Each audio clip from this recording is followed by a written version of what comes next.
Hola, ¿qué tal? Bueno, estamos arrancando el curso de árboles nativos de aves argentinas. Es la primera experiencia mía en estos eh, formatos, así que bueno, espero que salga todo bien.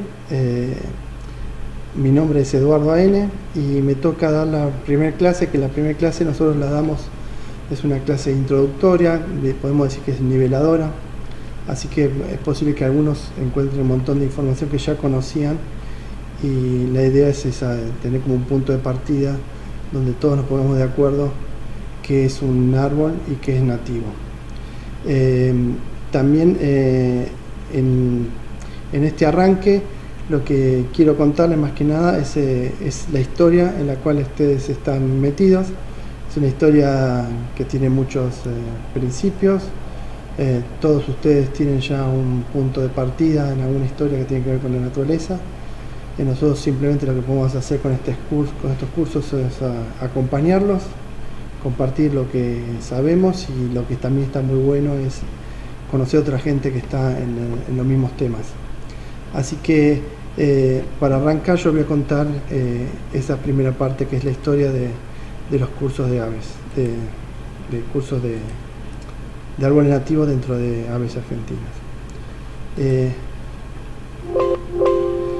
Bueno, ahí estamos.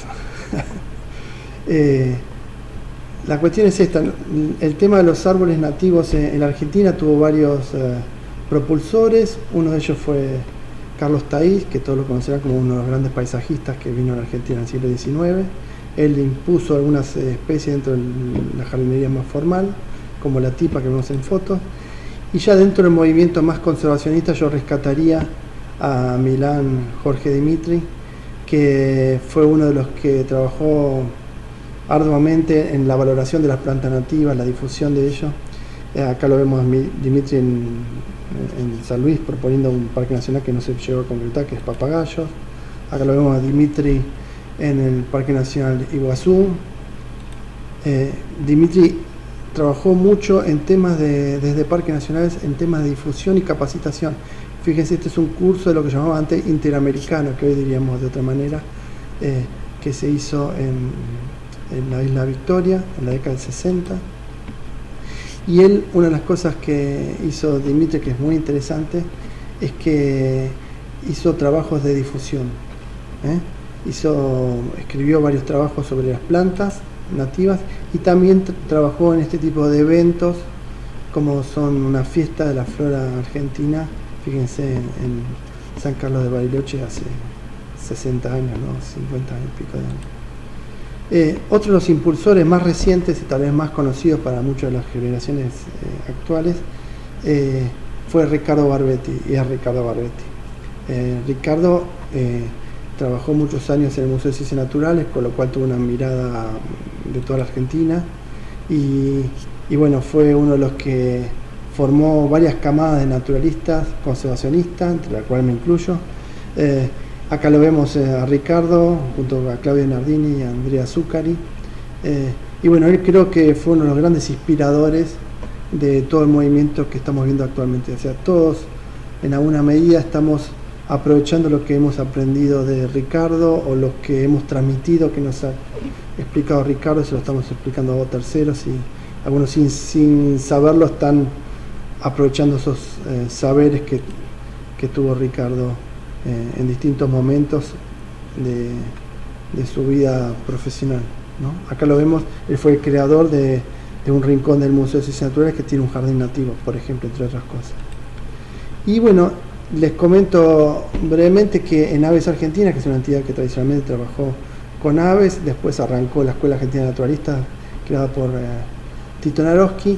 En la década del 90 había charlas en Aves Argentinas, y bueno, para poner otra charla más, se hizo una charla sobre árboles nativos. En ese momento con Marcos Barca, Daniel Gómez y la coordinación de Francisco Erice, estamos colaborando en la reedición del libro del árbol que editó el Ateneo. Así que bueno, tenemos mucho material, y básicamente esa charla fue la foto de Daniel Gómez y la dimos entre los dos. En esa charla vino mucha gente que ya se estaba acercando al tema de los árboles nativos. Y bueno, dentro de esa movida, como gustó tanto la idea de los árboles nativos, se armó un curso de árboles nativos en Aves Argentinas, que es este mismo que estamos viendo ahora. Y después, cuando se terminó el primer curso, lo que pasó es que la gente que fue al curso quería seguir haciendo algo. Entonces se armó un grupo de árboles nativos, que un grupo de voluntarios, personas que habían ido al curso, y todos los años se iban sumando los nuevos egresados del curso. Así que vamos a ver algunos de ellos. Cada uno de ellos, lo que fue muy interesante es que fue generando trabajos vinculados a los árboles nativos, y es un poco lo que decía al principio. Ellos ya venían con muchas cosas ya aprendidas, con un montón de caminos ya recorridos, y a lo sumo nosotros lo acompañamos un poco más. Y lo interesante es cómo los logros que obtuvo esta gente, ¿no? Son camadas de conservacionistas que veían a través de los árboles nativos la posibilidad de hacer algo. Uno de ellos fue, por ejemplo, o es Eugenio Elvira, que con otros egresados de la EAN y otros colaboradores, Luis del Ben es un viverista muy activo, armaron un montón de propuestas en su región. Eusebio también colaboró en los primeros momentos de la creación de un área protegida en la base aérea Morón, ahí la vemos en 2010 a Eusebio. Y dentro de esa camada de gente que se fue después liderando al grupo de árboles nativos, acá aparece Osvaldo Vázquez, atrás aparece Ricardo Barbetti, está en la Reserva Ecológica. Y Osvaldo fue otro de los que impulsó grandemente. La verdad son un montón de gente los que han participado en el grupo de árboles nativos, ya que tengo algunos ejemplos. Por ejemplo, Osvaldo después se creó su propia reserva en Misiones, así que los logros que han obtenido todos estos egresados del curso son magníficos, y bueno, por suerte creo que lo que el curso también permitió es conocerlos y interactuar con ellos. Otro de estas personas fue Mario Zavala, que fue un incansable promotor de la flora nativa en general, y en algún momento lideró la promulgación de una ley para que el reemplazo de los árboles en las veredas de la ciudad sean con árboles nativos, lo cual fue muy meritorio de su parte y de todo el grupo. Bueno, otro de los que también estuvieron participando activamente en todo este movimiento de gente que trabaja con árboles nativos es Andrea Zuccari.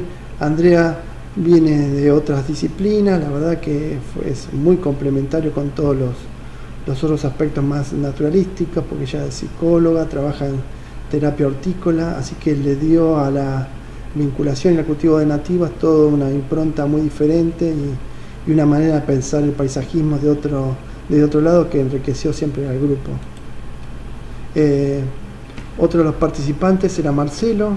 Con Marcelo pudimos armar una publicación y otra gente más, donde pusimos en limpio lo que nosotros pensamos sobre los jardines con plantas nativas, que no es nada original, pero simplemente las ordenamos en una publicación, y él también estuvo liderando al grupo, y después el grupo empezó a participar dentro de la Comisión Directiva de las Argentinas, lo cual ayudó muchísimo a robustecer el grupo y su mantenimiento.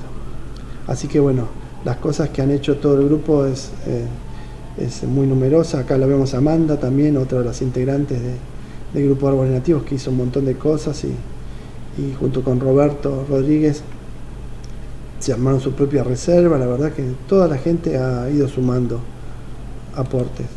Bueno, y acá son algunos integrantes del grupo de árboles nativos en una salida que hicimos. Y bueno, acá para terminar por donde empezamos, los árboles que de alguna forma impuso Carlos Taís en la jardinería argentina, como la tipa. Bueno, ahora voy a ir cambiando el video, si la tecnología me acompaña.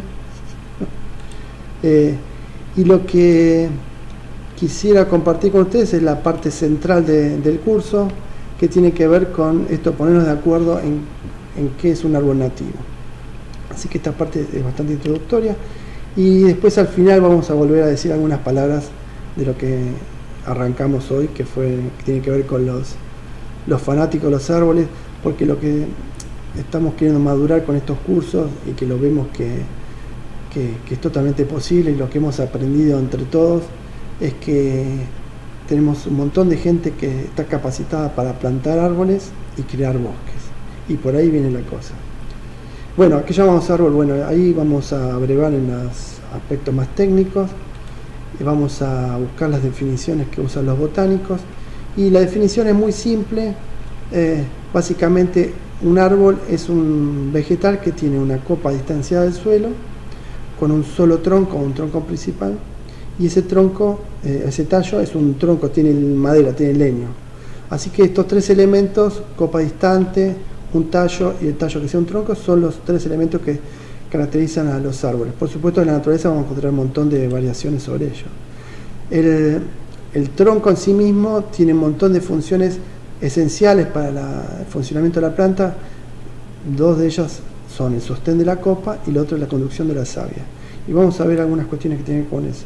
El tronco en sí tiene características muy notables que las podemos ver a diario, incluso más que nada después de una tormenta o durante una tormenta, como es fortaleza, flexibilidad, resistencia al ataque patógeno. Recordemos que los troncos son estructuras que van a sobrevivir muchos años, décadas.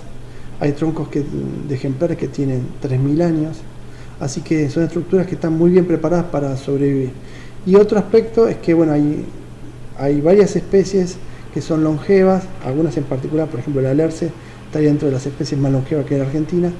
Pero bueno, la longevidad de los árboles hace que tengan muchos de ellos una edad similar al hombre, lo cual genera un vínculo muy especial con el hombre, y muchos de estos árboles en realidad superan en sobrevivencia al hombre, lo cual ha generado un vínculo muy especial, que es la posibilidad de uno plantar un árbol, imaginar, suponer, soñar que ese árbol va a sobrevivirnos. Y es, creo, una de las magias que tienen los árboles. Volviendo al tema del repaso de qué es un árbol, estamos viendo aspectos básicos de botánica. Uno de los aspectos que queremos poner de acuerdo es que es una hoja. Una hoja es una estructura habitualmente plana que tiene como, entre otras funciones esenciales, es producir la fotosíntesis. Acá tiene los elementos básicos: un pecíolo que une al tallo, la parte plana que llamamos lámina, y después la nervadura, que son los conductos, por donde se transporta la savia, que habitualmente tenemos una serie. Por ejemplo, esta sería la principal, que es central, y después otra secundaria. Bueno, a veces no es fácil reconocer una hoja dentro de una rama. ¿Por qué? Y porque hay un montón de situaciones. Acá vemos un ejemplo de una especie nativa que es el higuerón iguapoí, donde para reconocer la hoja tenemos algunas estructuras que son visibles y no siempre es tan fácil de apreciar. Básicamente nosotros vamos a llamar hoja a una estructura donde vamos a reconocer la lámina que dijimos y el pecíolo, y el axila entre el pecíolo y el tallo. Si miramos con atención vamos a encontrar lo que llamamos una yema axilar. Esa yema axilar es clave porque nos permite determinar que a partir de ese punto lo que se continúa es una hoja en sí misma. Si no tiene una yema axilar, quiere decir que no estamos ante una hoja, y eso es un tema importante. Hay otros elementos más. Por ejemplo, acá vemos otro tipo de yema, que es la yema apical. O sea, tenemos una yema axilar y yema apical. Hay otro tipo de yema, y las yemas son esas estructuras que producen nuevas estructuras. Bueno, volviendo al tema de las situaciones intermedias que hay, fíjense, acá hay un árbol que tiene una hoja que es simple, pero está a mitad de camino de ser no simple o compuesta, como llamamos nosotros, que es la pata de vaca, donde ya la lámina está partida casi en dos. Así que ahí ya empezamos a reconocer posiblemente dos partes de una lámina que llamamos folíolos. Acá encontramos otra versión más, que es la mandioca brava, donde podemos llegar a reconocer lo que fue tal vez en algún momento una hoja o una sola lámina, pero que ahora se empezó a dividir como dedos de una mano. ¿Está bien? Entonces, toda esta estructura que estamos viendo acá, este es el pecíolo y esta es la lámina partida en varios folíolos con forma de dedos.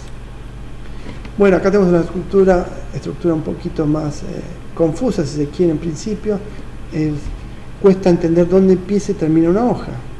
De vuelta acá lo que nosotros haríamos es buscar dónde está la yema axilar. En este caso la yema axilar está en este punto que vemos acá. Entonces esto es el pecíolo, y lo que eran las nervaduras antes ahora pasan a ser un raquis.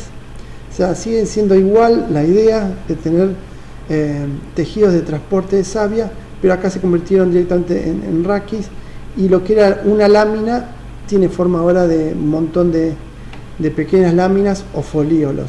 ¿Está bien? Entonces todo esto que vemos acá sería una hoja. Llamamos una hoja compuesta. Hay muchos tipos de hoja compuesta. Bueno, si estamos de acuerdo en lo que es una hoja, ahora vamos a pasar a ver qué otros tipos de plantas hay, y ahí volvemos a ver qué es un árbol. Habíamos dicho que un árbol era un vegetal con un tronco principal y la copa distante del suelo. Además habíamos dicho que ese tallo en realidad principal es un tronco, o sea, tiene madera. Hay otros tipos de árboles, hay otro tipo, perdón, de vegetales que tienen estructuras que a veces se parecen. Fíjense, tenemos los arbustos como el grupo que tiene una copa distante del suelo pero más cerca del suelo, y en vez de tener un tronco principal tiene varios troncos principales. A esto llamamos arbustos. Desde ya que en la naturaleza vamos a encontrar situaciones de todo tipo. Por ejemplo, arbustos de tamaño arbóreo. Por ejemplo, fíjense que esta estructura recuerda mucho por ejemplo, a un búho creciendo aislado, o a un mataojo creciendo en una selva, o un palo amarillo. O sea, encontramos todas las situaciones intermedias en la naturaleza. El otro grupo de plantas que tienen leño, o sea, que tienen madera, son, o sea, dijimos árboles, arbustos, y el tercer grupo que tiene leño o madera son las lianas. Las lianas tienen algunas cosas en común con los árboles, que tienen una copa distante del suelo y tienen un tallo principal que es un leño. En eso se parecen a los árboles, pero la diferencia es que el tallo que tiene, que es leñoso, no sostiene la copa. La que sostiene la copa es la misma copa que está agarrada, prendida de otras copas de árboles de sostén. ¿Está bien? O sea que el tallo de la liana no cumple el rol de sostén. Estos son los tres grupos de plantas leñosas, y ahora vamos a ver los otros tipos de plantas que no son leñosas. Las hierbas, donde acá el tallo, la yema de renuevo, en el caso de los árboles, arbustos y lianas, están distantes del suelo. En el caso de las hierbas, las yemas de renuevo están a nivel del suelo. O sea, por ejemplo, si viene un herbívoro y consume gran parte de la biomasa aérea, no va a matar a la yema, y eso es lo que permite que la planta pueda rebrotar. Y es un grupo de plantas que está adaptada a convivir, ha evolucionado con los herbívoros. Otro grupo de plantas son aquellos que pasan una parte de su año en forma de semillas, son las que llamamos plantas anuales, o sea, cumplen su ciclo de vida en menos de un año. Cuando termina ese ciclo, producen flores, después semillas, y esas semillas quedan en vida latente sobre el suelo. De ya que se acuerdan que las semillas tienen habitualmente tejidos de reserva, así que las semillas pasan a ser una estructura rica en energía, que tiene energía para que la planta pueda crecer en los primeros estadios, y también es un alimento muy importante para muchos animales. Básicamente hay varios grupos de seres vivos que pugnan por buscar semillas y comer semillas, como son hormigas, ratones y aves. Por supuesto que el hombre también es uno de esos consumidores de semillas. Los cereales están basados en distintos tipos de semillas. Y hay un grupo de plantas que la yema de renuevo está bajo tierra. Son un grupo de plantas muy diversas desde el punto de vista taxonómico, que nosotros llamamos geófitas. Por ejemplo, pueden ser aquellas que tienen estructuras como una papa, que es un tubérculo, o sea, es un tallo subterráneo, o pueden ser bulbos también, son estructuras de otro tipo que están bajo tierra. Y nos queda un último grupo, las epífitas. Las epífitas tienen los tallos de renuevo distantes del suelo, pero está toda la planta alejada del suelo, y las raíces, a diferencia de todas las que vimos antes, no están en el suelo. Son plantas que están adaptadas a vivir del aire y la lluvia y el polvo atmosférico.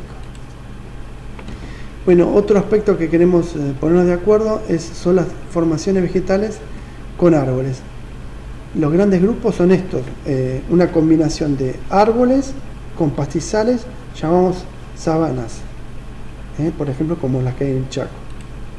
Otro grupo, otra clasificación de formaciones vegetales, otro tipo de formación vegetal, es lo que llamamos parque. Fíjense que son palabras que pueden tener otro significado en otros contextos. Parques básicamente son grupos de árboles o bosques en una matriz de pastizal. Acá vemos otra formación vegetal donde está típicamente formada por árboles, que son los bosques. Los bosques habitualmente tienen como especie dominante al árbol y además están formados por una o pocas especies de árboles. Son habituales los bosques, por ejemplo, monoespecíficos, por ejemplo, un bosque de sauce criollo. Y el otro grupo donde predominan los árboles netamente es el que llamamos selva.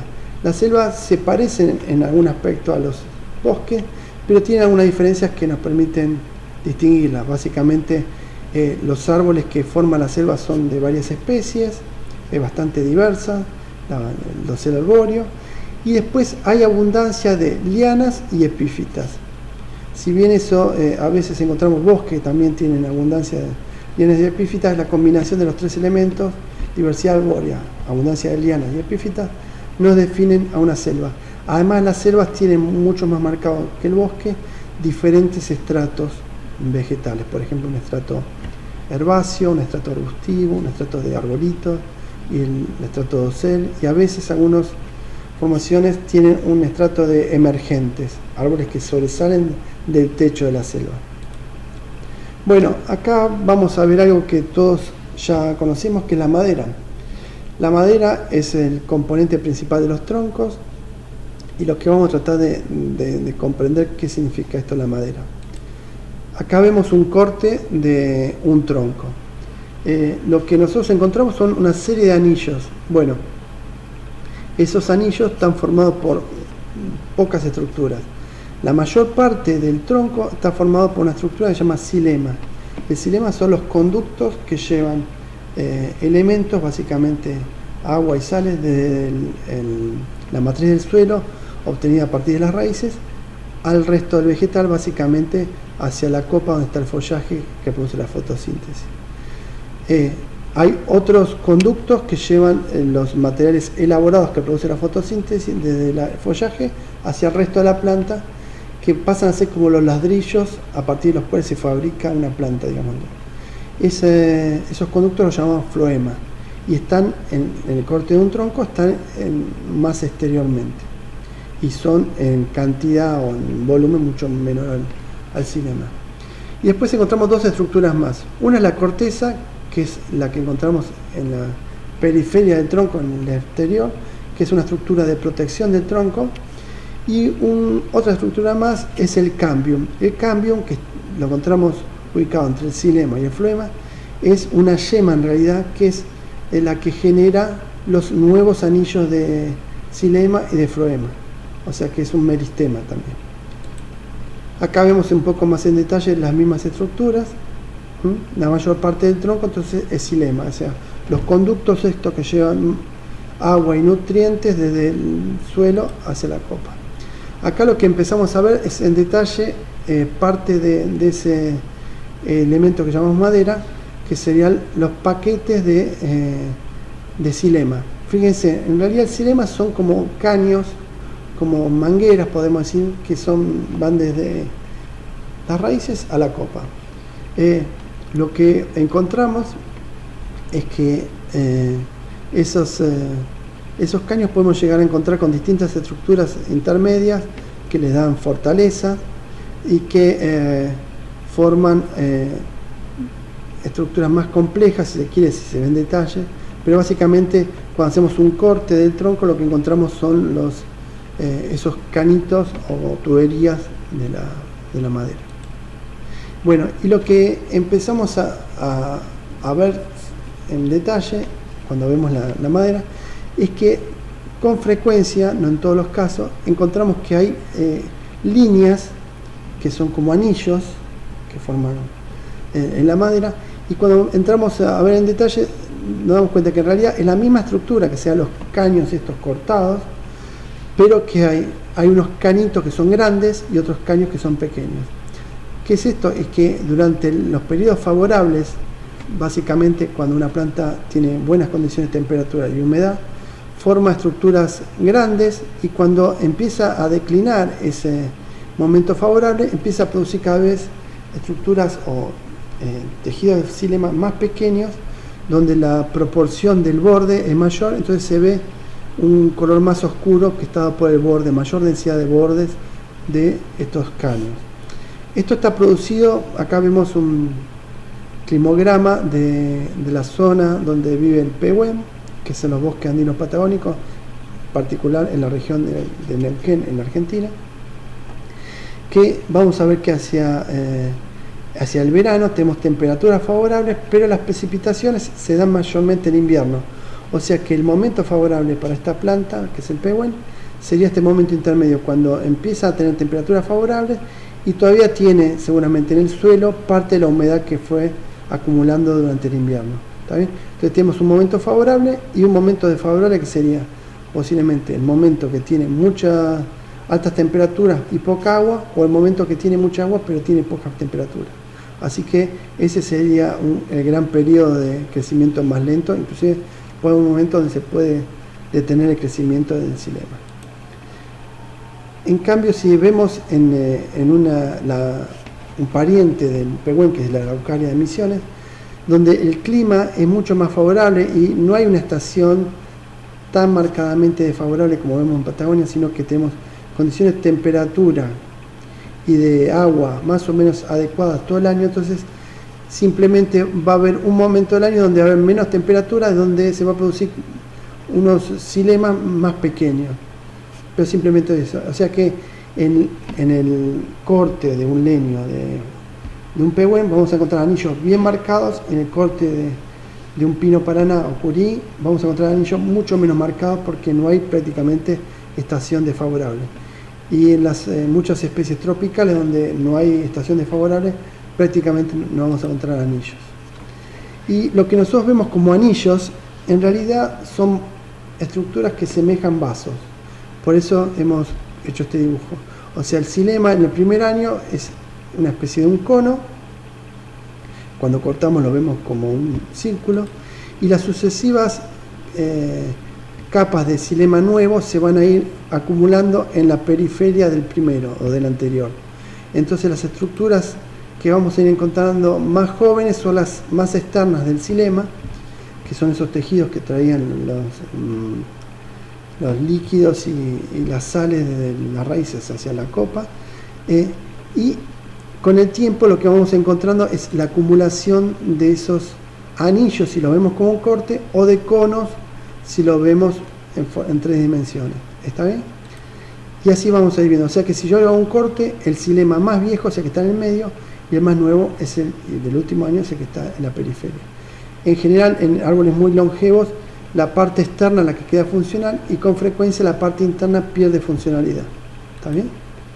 Bueno, acá vemos un caso de una madera extraordinaria, como es el quebracho. Fíjense, un durmiente de quebracho en medio de la puna, sobreviviendo a condiciones extremas y prácticamente sin mantenimiento. Fíjense la nobleza o la fortaleza que tiene la madera, en este caso extremo. La verdad que el quebracho es una de esas super maderas. Este es otro caso. Vemos parte de una tranquera hecha con quebracho blanco, otro de los árboles forestales valiosos de la Argentina. Bueno, acá vamos a ver unos ejemplos del uso de la madera, que es infinito los usos de madera, pero fíjense cómo la madera es un material que sigue tan vigente en la cultura del hombre. El hombre la usa desde los grupos más primitivos. En la actualidad hay millones de personas que siguen usando la madera como leña para poder cocinar todos los días, y desde ese recurso tan básico hasta fabricar arte o tener construcciones, muebles, o sea, es infinita la variedad de uso de la madera. Fíjense en este caso el uso de la madera para hacer tallas con una calidad magnífica, ¿no? Bueno, y acá viene el otro componente, a que llamamos nativo. Bueno, acá vamos a buscar un acuerdo, que es, vamos a llamar nativo a las especies que son originarias de una región natural. Por ejemplo, fíjense, estamos viendo una foto de un jacarandá en Buenos Aires. Jacarandá es nativo, originario de la ecorregión de las selvas de montaña o yungas del noroeste argentino y Bolivia. Entonces, si bien está en la Argentina, podemos decir que pensaríamos que es argentino, entonces pensaríamos que es nativo en Buenos Aires. En realidad, en los términos que nosotros manejamos, vamos a llamar nativo solamente al originario lugar. Entonces, un jacarandá en Buenos Aires, por ejemplo, o en Entre Ríos, Misiones o San Juan, no lo vamos a considerar nativo. Eso no tiene ninguna implicancia ni favorable ni desfavorable, simplemente un acuerdo. ¿Está bien? El jacarandá es nativo de las selvas del noroeste. Y fíjense, lo que suele pasar con las especies que no son nativas, que nosotros las llamamos exóticas, a las que no son nativas, es que con frecuencia, en algunos casos, se asilvestran, o sea, empiezan a vivir solas. Y ahí generan cambios importantes en la naturaleza local, porque empiezan a desplazar a las nativas.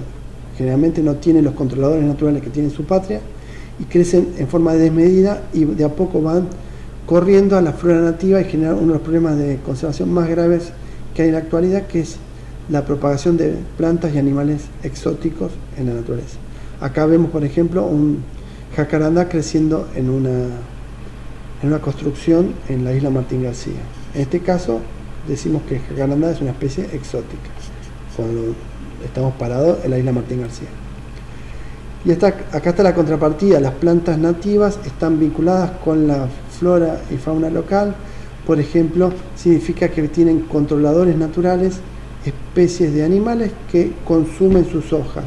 Así que ver una hoja comida en la naturaleza es algo habitual, es algo normal, y es un tema para reflexionar si este no es una imagen que podemos buscar a veces en nuestros jardines. Yo que tengo un jardín con plantas nativas, voy a aceptar que parte de las hojas que yo tengo van a ser comidas. O sea que para mí la belleza de una planta no es una planta que tenga una hoja entera, sino tal vez la belleza sea otra que esté comida. Y además en el jardín voy a tener insectos, variedad de insectos que están comiendo esa planta. O sea, en mi visión yo estoy apostando a ese tipo de jardines o ese tipo de naturaleza que tiene relación de la flora con la fauna. Hay muchos casos de vínculos entre flora y fauna. Las mariposas diurnas nos ofrecen muchos ejemplos notables. Por ejemplo, hay muchas mariposas diurnas que sus orugas solamente comen una planta o un género de planta. Por ejemplo, en el sur de su distribución, esta mariposa se llama espejito. Las orugas de la mariposa espejito solamente comen hojas del género Passiflora. En Buenos Aires, por ejemplo, está el burucuyá. O sea que si no hay en burucuyá, la oruga, si llega a estar, o si una hembra de mariposa espejito deja huevos en un jardín donde no hay burucuyá, aunque esté el jardín lleno de hojas, las orugas se van a morir de hambre. ¿Está bien? Entonces es muy importante para las mariposas adultas ubicar correctamente a sus crías. Eso lo hacen habitualmente por el olfato a distancia, y una vez que llegan a la planta, habitualmente tocan a la planta y pueden a través del tacto confirmar que se trata de la planta nutricia, donde pueden dejar los huevos para que se críen sus hijos.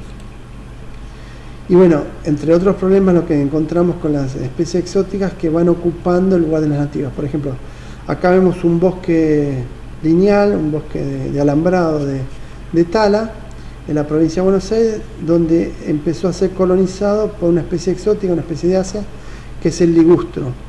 El ligustro no tiene ninguno de los controladores naturales que tienen los árboles nativos, por ejemplo, insectos que coman sus hojas, sus flores, sus frutos, sus semillas, y produce hojas de más, flores de más, frutos de más, semillas de más, y nadie los consume. O sea que es una explosión de descendientes que tiene la especie exótica comparada con las nativas, sigue teniendo sus controladores.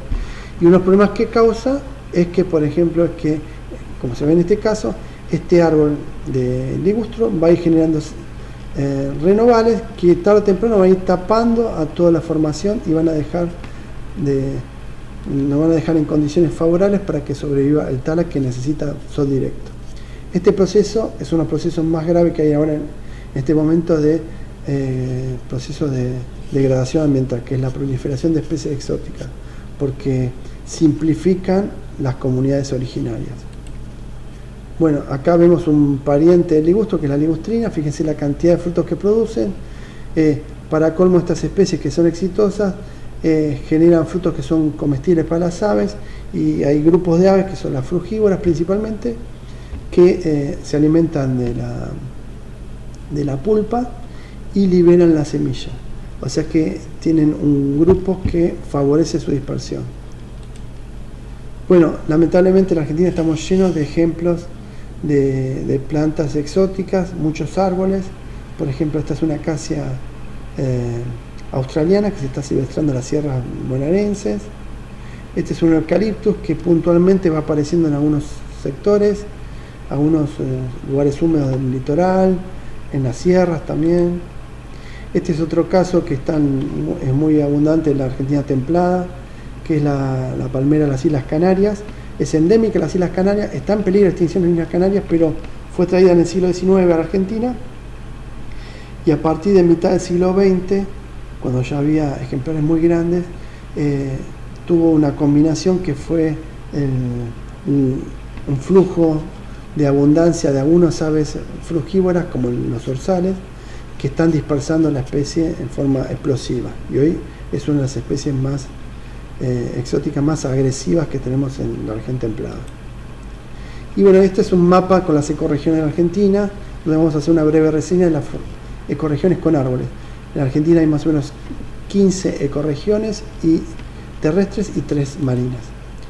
Una de las primeras formaciones que tienen árboles es toda lo que llamamos en una época, desde el punto de vista biogeográfico, el dominio biogeográfico chaqueño, que abarca estas ecorregiones.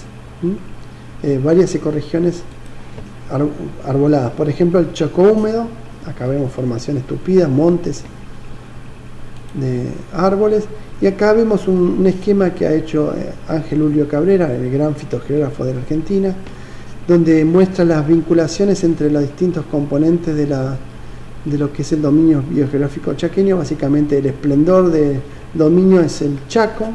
Fíjense que tenemos árboles dominantes, que son los quebrachos blancos y colorados. Un segundo estrato de árboles formados por algarrobos y acacias. Tenemos pastos, arbustos y cactáceas. Acá tenemos el elenco completo del Chaco, su esplendor. En una versión con poca agua, lo que sobreviven son las cactáceas. En una versión donde todavía hay humedad, perdemos al estrato arbóreo más alto, que son los quebrachos, y los que quedan como dominantes son las leguminosas formadas por básicamente algarrobos y acacias. Y una forma más seca es el monte, donde perdemos los árboles y nos quedan nada más que arbustos. Una forma más fría y no tan seca es la región pampeana, donde lo único que queda de todo el Chaco son las gramíneas, los pastos, que son dominantes. Bueno, esto nos permite ver las relaciones entre las distintas formaciones vegetales del Chaco, donde los actores principales son los quebrachos, algarrobos y acacias. Esto es otra ecorregión, que es la selva paranaense, que es continua en Misiones y tiene formaciones discontinuas o puntuales, que son las selvas ribereñas que llegan hasta el delta del Paraná. Este es un corte esquemático de una selva de Misiones, donde podemos llegar a encontrar selvas en zonas más bien llanas, donde vemos un estrato arbóreo bastante tupido, donde hay palmeras, como por ejemplo el palmito, que vemos acá en la foto, y ejemplares aislados de emergentes, por ejemplo en Norte de Misiones con palo rosa. Y acá hay una tipología de selva misionera que tiene al pino paraná, que son las sierras de Misiones. La selva con pino paraná en realidad es más típica del sur de Brasil, y en Misiones tienen una región marginal donde todavía quedan algunas de esas formaciones, y el emergente acá es el pino paraná o pino ocurí. La otra región de selvas en Argentina importante está en el noroeste, que son las selvas montanas o yungas. Es una región sumamente interesante donde encontramos que las nubes que pasaron por encima, digámoslo así, de gran parte de la llanura chaco-pampeana, cuando llegan a las montañas del noroeste argentino, se encuentran con una barrera física que los va facilitando y conduciendo hacia arriba. Las masas de aire al elevarse se enfrían, al enfriarse las gotas se van uniendo unas con otras que estaban hasta ese momento en suspensión, y al unirse en determinada cantidad, las gotas llega un momento que son tan grandes que son más pesadas que el aire, y lo que sucede es que precipitan. De ahí viene la palabra precipitaciones. Entonces vamos a encontrar que hay picos de lluvias en las bases de las sierras que hay en el oeste, y ahí vamos a encontrar selvas tupidas que llamamos selvas montanas, y la medida que después esas mismas nubes van subiendo, siguen precipitando, pero van a tener menor temperatura. Entonces pasamos de una selva a un bosque que puede tener distintos componentes principales. Uno de ellos puede ser el erizo de cerro. Y ya más arriba, en los últimos pisos de la montaña, ya lo que queda son estructuras o tipos de comunidades vegetales donde ya no hay árboles o son raros, que es en la parte del piso alto andino. Después, del otro lado de la selva, encontramos sectores bien secos, que es el monte. Bueno, la otra ecorregión donde predominan los árboles es en la ecorregión del bosque patagónico, que es un bosque típico, exclusivo de Argentina y Chile. Tiene un montón de elementos endémicos de la flora, y la fauna es una fauna que neotropical, o sea, de América Latina, digámoslo así, que ha invadido en los últimos miles de años toda esta región, y tiene ya su elenco propio. El bosque patagónico tiene algunas características similares en cuanto que las nubes que pasan que vienen por la estepa precipitan en la base de las montañas. La única diferencia es que las nubes, las mayores precipitaciones habitualmente están del otro lado de la cordillera de los Andes, que es el lado chileno, y ahí encontramos las formaciones más tupidas del bosque patagónico, y del lado argentino hay situaciones intermedias y pocos sectores con muchas lluvias, donde se puede llegar a formar una verdadera selva, que es lo que llamamos selva valdiviana, que es típica de Valdivia y llega en algunos puntos a la Argentina. Bueno, acá unas imágenes de árboles, y bueno, y acá vamos a ver algunas imágenes que ya tienen que ver con más que con los árboles, con nosotros. Los árboles nos dan muchas posibilidades para trabajar en jardinería, por ejemplo. Fíjense esto, estamos en San Luis, un lugar donde tiene una palmera típica, que es la carandilla, y cuando se diseña un espacio verde, en vez de poner la carandilla, ponen una especie exótica, como es esta palmera, cuando en realidad capaz que lo que uno debería de pensar como típico del lugar, emblemático del lugar, sea nuestra propia flora. Bueno, y en eso hay mucho. Se han usado mucho las especies exóticas cuando nuestros propios elencos tienen especies aptas para muchas condiciones o necesidades. Bueno, hay un mundo de relaciones con el árbol. Acá les dejo esta para que la puedan leer en otro momento más tranquilo, pero básicamente el árbol es inspirador para la cultura del hombre. El árbol nos ha permitido generar madera, que se ha usado de todo tipo, por ejemplo, casas enteras hechas con troncos, como lenga de Tierra del Fuego. Fíjense, este es el sotobosque del bosque andino patagónico, donde encontramos detalles hermosos del bosque, como son las hojas recién caídas de la lenga. Y bueno, hay infinitos ejemplos de relación entre el hombre y los árboles. Por ejemplo, localidades como en San Juan, que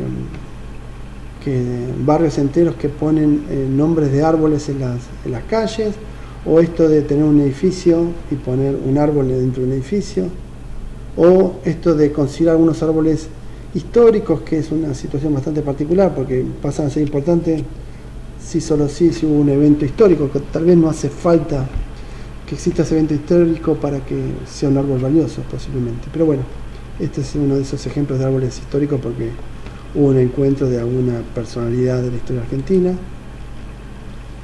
Y bueno, creo que lo que ha habido todo un movimiento importante en las últimas décadas en Argentina es esto de tener viveros exclusivos de árboles nativos. Por ejemplo, este es en el caso de Otamendi, que fue una de las primeras reservas en Argentina que tuvo su vivero de árboles nativos. Los viveros de árboles nativos asociados a reservas tienen como varios usos o destinos. Uno es colaborar en producir cantidad y especies necesarias para restaurar la reserva.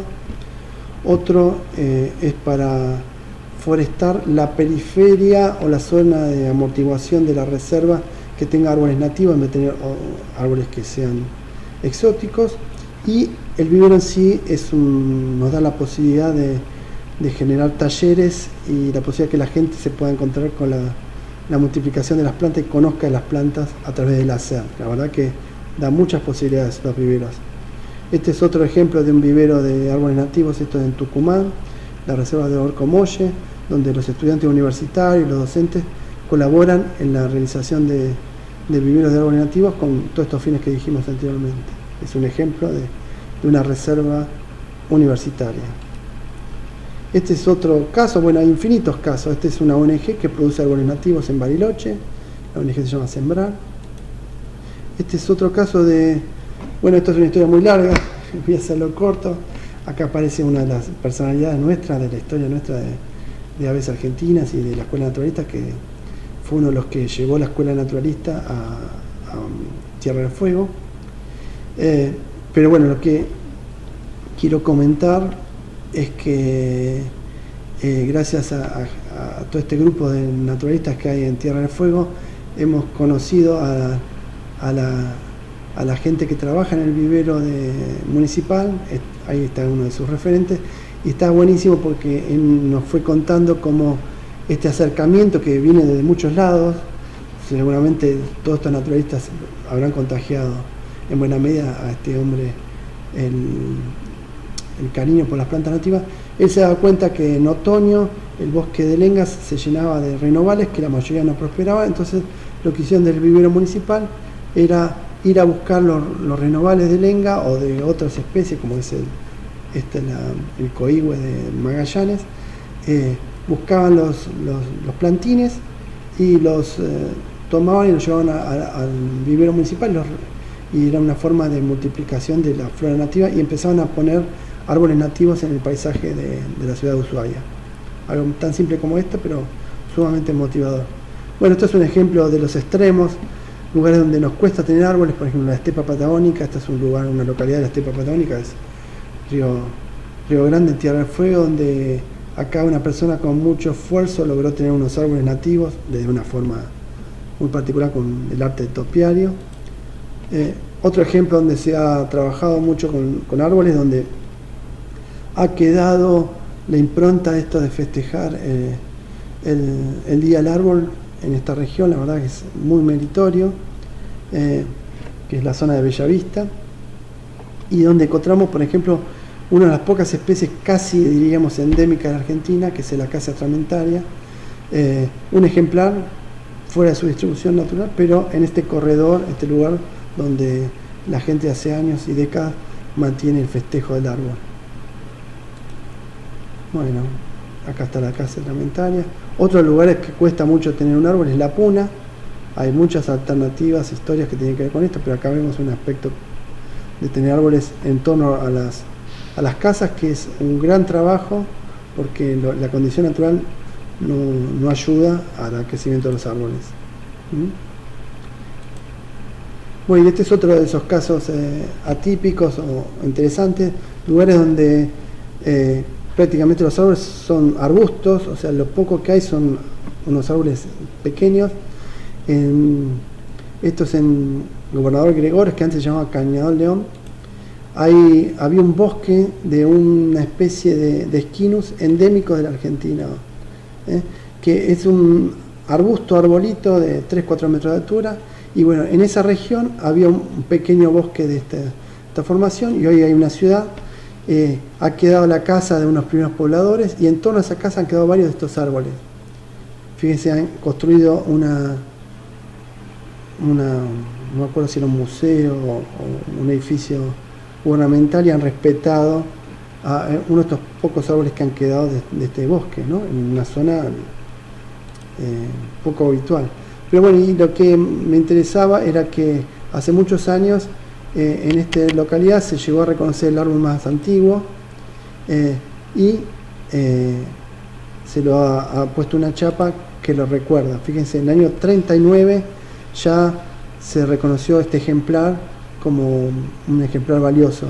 La verdad que es un lindo ejemplo de todo lo que podemos hacer si cada uno en nuestra localidad, nuestro barrio, nuestro pueblo, nuestra ciudad, podríamos buscar la especie más longeva o el ejemplar más viejo de la localidad o el ejemplar nativo más antiguo.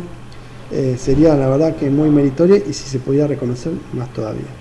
Fíjense el antecedente, el año 39, cuando todo esto era poco difundido. Bueno,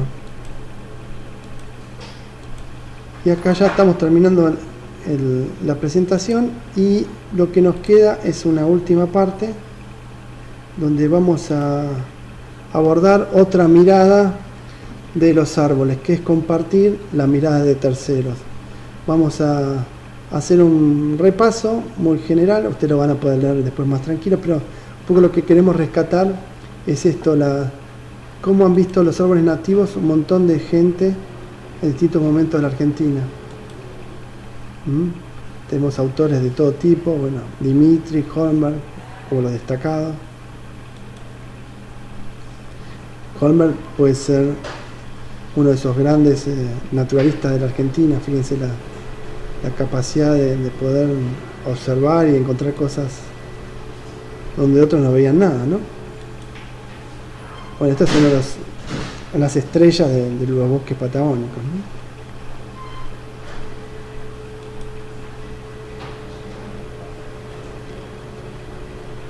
Bueno, esto lo voy pasando más rápido, porque ustedes lo pueden ir deteniendo y lo pueden leer con tranquilidad.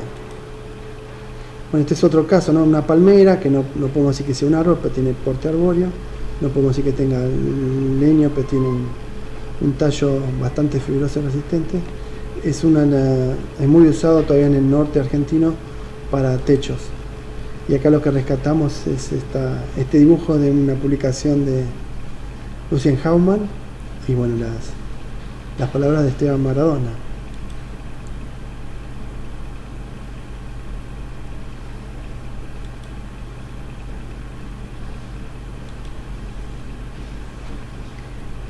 Hay especies como esta carnaval que nos permiten tener flores fuera de la estación habitual.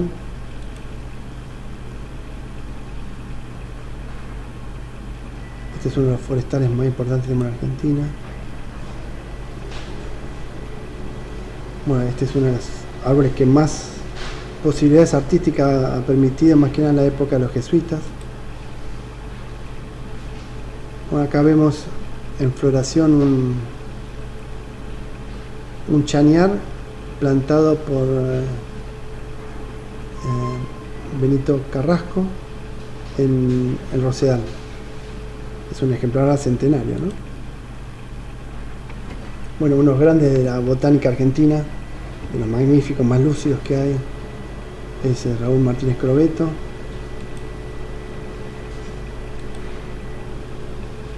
Árboles que tienen frutos comestibles, que la verdad sería interesantísimo plantarlo en más abundancia. Este es un árbol que tiene unas inflorescencias bellísimas. Realmente genera unos cuadros vivos fabulosos en las montañas del centro y noroeste argentino. Bueno, este es uno de los árboles que a mí más me gustan, que nos da muchas posibilidades estéticas.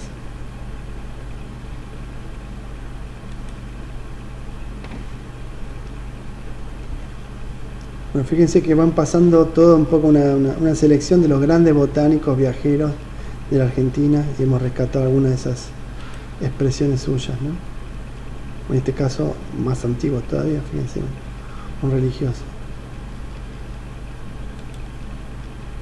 Y acá también un poco lo que queremos rescatar es también la parte artística de pintores, en este caso Prilidiano Pueyrredón. Fíjense el arte popular de los grupos aborígenes, que tienen otra mirada, los otros son grupos aborígenes chaqueños, tienen una mirada del mundo muy diferente, fíjense cómo parece un palo borracho en la mirada de ellos, fabuloso todo esto. Y bueno, esta es una de las estrellas que hay de los árboles nativos de Argentina, ¿no? El lapacho.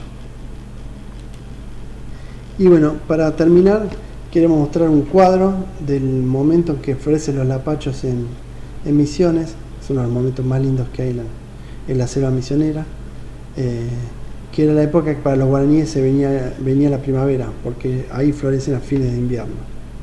Y acá está un cuadro magnífico que retrata una estampa típica de Misiones por un pintor misionero. Bueno, esto ha sido la primera clase de los árboles nativos. Estamos cerrando. Un poco, en pocas palabras, resumiendo todo, creo que nosotros lo que tratamos de explicar en esta primera clase son algunos términos técnicos, acuerdos técnicos, son pocos, que sería qué es un árbol y qué es nativo, y un poco lo que más nos interesaría compartir con ustedes es esta sensación de la historia que estamos caminando juntos. O sea, todos ustedes tienen un punto de partida, son personas que ya están trabajando en estos temas, que ya están pensando en estos temas, y nosotros queremos acompañarlos durante estas semanas que va a durar el curso a distancia, y lo que le vamos a proponer como un trabajo práctico para toda la cursada es que después se lo vamos a dar en otro formato, las pautas más en detalle, pero básicamente lo que queremos es compartir sus sueños. O sea, vamos a pedir a cada uno de ustedes que nos cuenten un sueño o proyecto que tenga que ver con árboles nativos. Eso es lo que decimos, la consigna básicamente es esa de plantar árboles nativos para crear bosques. Sabemos que hay algunos que ya lo hicieron. Bueno, confiamos que ellos nos podrán contar cómo lo hicieron, qué aprendizajes obtuvieron y compartir eso con nosotros. Nos encantaría ver una foto de un bosque, de lo que no era bosque. Habrá otros que están empezando ahora, que tienen en mente hacer un trabajo, y bueno, con ellos capaz que podemos compartir sus ideas, sus expectativas, la imagen del punto de partida. Y habrá un tercer grupo que está pensando hacer algo, pero todavía no se puso a organizarlo. Entonces, bueno, le pedimos que le vamos a dar unas pautas para que nos planteen o nos detallen cómo se compone su proyecto, su sueño. Y bueno, esto lo podemos compartir entre todos podemos aprender del otro, y creo que es parte de lo que nosotros aprendimos, que era la historia esta de los árboles nativos. Creo que los árboles nativos lo que tiene de bueno o fabuloso es que nos permite hacer, y en el hacer creo que está el disfrutar. Nadie nos obliga a hacer esto, estamos haciendo algo que es bueno para la naturaleza, y en simultáneo estamos disfrutándolo. Lo que creo que tenemos que colaborar nosotros es encontrar que hay una cofradía, hay un montón de gente que está haciendo esto, y bueno, parte de lo que queremos es colaborar, que se conozcan a través de estos cursos, y bueno, tarde o temprano todos iremos a visitar sus proyectos, iremos unos a los del otro, y bueno, este es un punto de partida. Confiamos que les guste, y bueno, confío que en breve empecemos a compartir esos proyectos que comentamos antes. Bueno, muchas gracias, hasta luego.